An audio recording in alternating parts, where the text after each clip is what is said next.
দেশের উপরাষ্ট্রপতি পদে আজ চলছে ভোট যুদ্ধ। এনডিএ বনাম ইন্ডিয়া। দেশের দ্বিতীয় সর্বোচ্চ সাংবিধানিক পদে কে বসবেন, কে হবেন জয়দীপ ধনকরের উত্তরসূরি, জানা যাবে আজ রাতে। সকাল থেকে চলছে ভোট গ্রহণ, সন্ধ্যাতেই শুরু হবে গণনা, আজ রাতেই বেরোবে উত্তর। ইতিহাসের সাক্ষী নতুন সংসদ ভবন, প্রথমবার সেখানে হচ্ছে উপরাষ্ট্রপতি নির্বাচন। আজ উপরাষ্ট্রপতি পদে নির্বাচন প্রক্রিয়া সকাল 10টা থেকেই শুরু হয়েছে। শেষ হাসি কে হাসবেন তা জানা যাবে আজ রাতে। উপরাষ্ট্রপতি পদে নির্বাচন চলছে আজ ভারতে। জুলাই মাসে জগদীপ ধনকরের পদত্যাগের কারণে নতুন উপরাষ্ট্রপতি খুঁজে নিতে আজ 9 সেপ্টেম্বর নতুন সংসদ ভবনে ভোট গ্রহণ শুরু হয়েছে।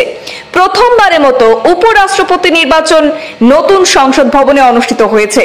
ভোট গ্রহণ শুরু হয়েছে সকাল 10টা থেকে, চলবে বিকেল 5টা পর্যন্ত। আর আজ রাতেই জানা যাবে জগদীপ ধনকরের উত্তরসূরি কে হচ্ছেন। ভোট গ্রহণ শেষে আজ সন্ধ্যা 6টা থেকেই শুরু হবে গণনা।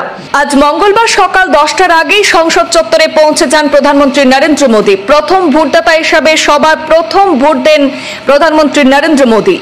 উল্লেখ্য, এনডিএ জোটের পক্ষ থেকে মহারাষ্ট্রের রাজ্যপাল সিপি রাধাকৃষ্ণনকে সর্বসম্মতক্রমে প্রার্থী করা হয়েছে। অন্যদিকে বিরোধী ইন্ডিয়া জোটের প্রার্থী হিসাবে প্রতিদ্বন্দ্বিতা করছেন সুপ্রিম কোর্টের প্রাক্তন বিচারপতি বি সুদর্শন রেড্ডি। সংসদের উভয় কক্ষের সদস্যরা গোপন ব্যালটে এই নির্বাচনে ভোট দেবেন।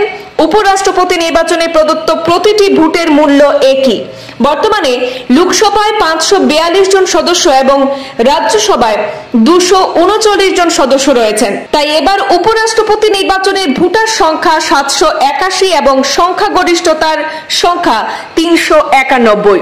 সকাল 10টা থেকে ভোট গ্রহণ শুরু হয়ে গেছে, বিকেল 5টা পর্যন্ত চলবে সেই ভোট গ্রহণ এবং আজ রাতেই তার উত্তর মিলবে। আমরা আজ রাতেই জানবো যে ভারতের উপরাষ্ট্রপতি কে হচ্ছেন জগদীপ ধনকরের উত্তরসূরি।